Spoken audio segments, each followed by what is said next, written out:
Hello दोस्तों, स्वागत है आप सभी का हमारे यूट्यूब चैनल SJ क्लासेस में। आज की क्लास में हम बात करेंगे हिंदी साहित्य के सभी महत्वपूर्ण प्रश्नों की, जो कि सभी प्रतियोगी परीक्षाओं के लिए महत्वपूर्ण हैं। तो चलिए बिना समय गंवाए इस क्लास को शुरू करते हैं। चलिए, हमारा आज का पहला प्रश्न है, काल प्रवृत्ति का निर्णय प्राप्त ग्रंथों की संख्या द्वारा नहीं निर्णीत हो सकता, बल्कि उस काल की मुख्य प्रेरणादायक वस्तु के आधार पर ही हो सकता है। यह कथन किसका है? आप लोग आंसर कमेंट करिएगा। ऑप्शन है, पहला Ramchandra Shukla, B Hazari Prasad Dwivedi, C doctor Nagendra, D doctor Ram Kumar Verma. इसका आंसर है बी हजारी प्रसाद द्विवेदी। अगला क्वेश्चन है, निम्नलिखित में से कौन सा विवरण मिश्र बंधु विनोद के विषय में सही नहीं है?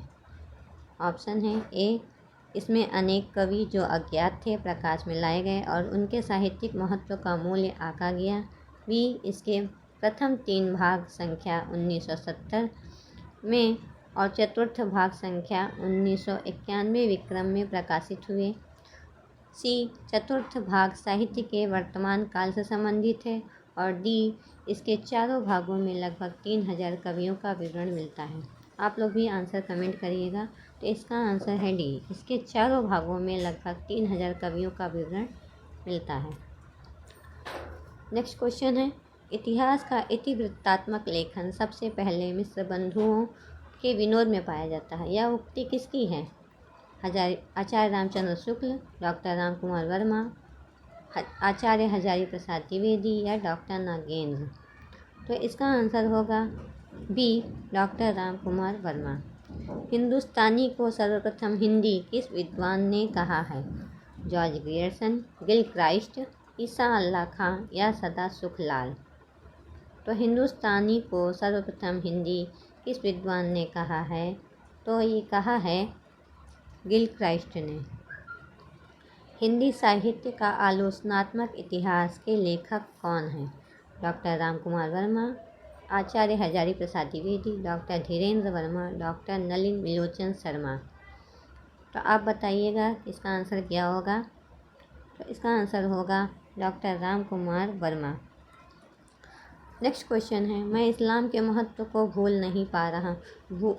नहीं रहा हूँ, लेकिन जोर देकर कहना चाहता हूँ कि अगर इस्लाम ना आया होता तो भी इस साहित्य का 12 आना वैसा ही होता जैसा आज है। हिंदी के भक्ति आंदोलन के संदर्भ में यह कथन किसका है? आचार्य रामचंद्र शुक्ल का, आचार्य हजारी प्रसाद द्विवेदी का, डॉक्टर राम कुमार वर्मा का या डॉक्टर नागेंद्र का? ये कथन है बी आचार्य हजारी प्रसाद द्विवेदी का। अगला क्वेश्चन है, रीति काल को सर्वप्रथम श्रृंगार काल नाम रखने का सुझाव किसने दिया?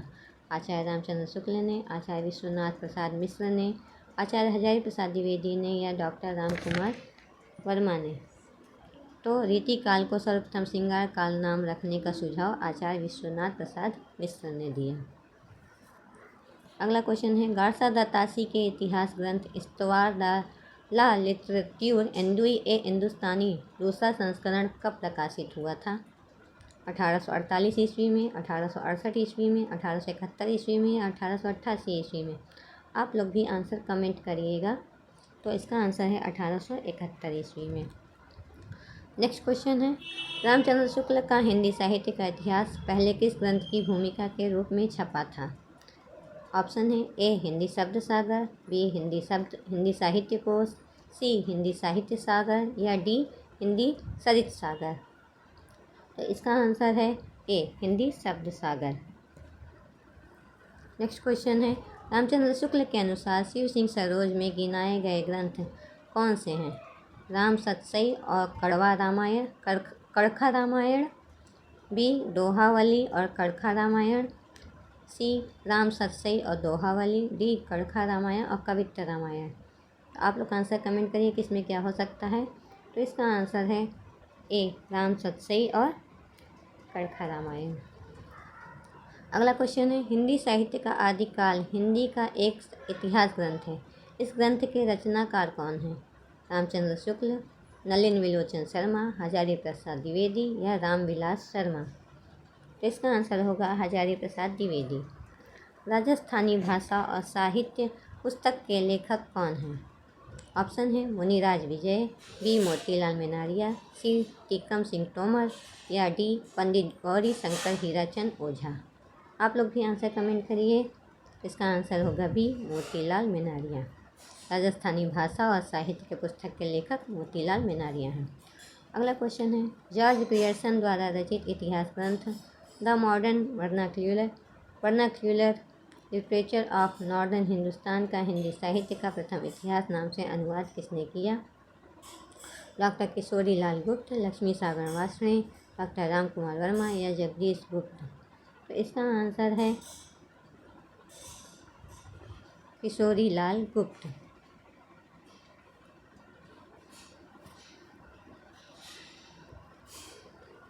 अगला क्वेश्चन है, आचार्य रामचंद्र शुक्ल ने रीति काल का समय माना है 1600 से 1800 विक्रम या 1700 से 1900 विक्रम, 1500 से 1750 या 1600 से 1850।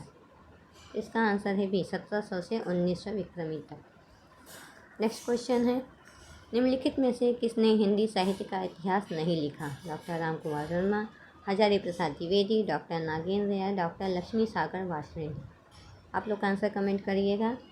इसका आंसर होगा हिंदी साहित्य का इतिहास किसने नहीं लिखा है? डॉक्टर नागेंद्र ने। इस इतिहास लेखक ने अपने इतिहास ग्रंथ में लगभग 5000 कवियों का विवरण दिया है। मिश्र बंधु, वीर शिव सिंह सेंगर या आचार्य रामचंद्र शुक्ल या जॉर्ज ग्रियर्सन। तो इसका आंसर है मिश्र बंधुओं ने। मिश्र बंधुओं ने अपने इतिहास ग्रंथ में लगभग 5000 कवियों का विवरण दिया है। अगला क्वेश्चन है, आचार्य रामचंद्र शुक्ल के इतिहास ग्रंथ हिंदी साहित्य का इतिहास में कालों के नामकरण का आधार क्या रहा है? पूर्व परंपरा, युग प्रवृत्ति, प्रमुख ग्रंथ या इनमें से कोई नहीं। तो आचार्य रामचंद्र शुक्ल के इतिहास ग्रंथ हिंदी साहित्य के इतिहास में कालों के नामकरण का आधार युग प्रवृत्ति रहा है। इतिहास लेखन की सबसे विकसित पद्धति मानी जाती है विधेयवादी पद्धति, समाजशास्त्री पद्धति, कालानुक्रमी पद्धति या वर्णानुक्रम पद्धति। तो इसका आंसर है ए विधेयवादी पद्धति। भाषा काव्य संग्रह 1873 के लेखक कौन हैं? मौलवी करीमुद्दीन, महेश दत्त शुक्ल, हजारी प्रसाद द्विवेदी या गाड़सा दत्तासी। तो इसका आंसर है बी महेश दत्त शुक्ल। भाषा काव्य संग्रह के लेखक महेश दत्त शुक्ल हैं। हिंदी साहित्य और संवेदना का विकास के लेखक कौन हैं? डॉक्टर रामस्वरूप चतुर्वेदी, डॉक्टर गणपति चंद्र गुप्त, डॉक्टर नलिन विलोचन शर्मा, आचार्य रामचंद्र शुक्ल। तो इसका आंसर है डॉक्टर रामस्वरूप चतुर्वेदी। हिंदी साहित्य और संवेदना का विकास के लेखक डॉक्टर रामस्वरूप चतुर्वेदी हैं।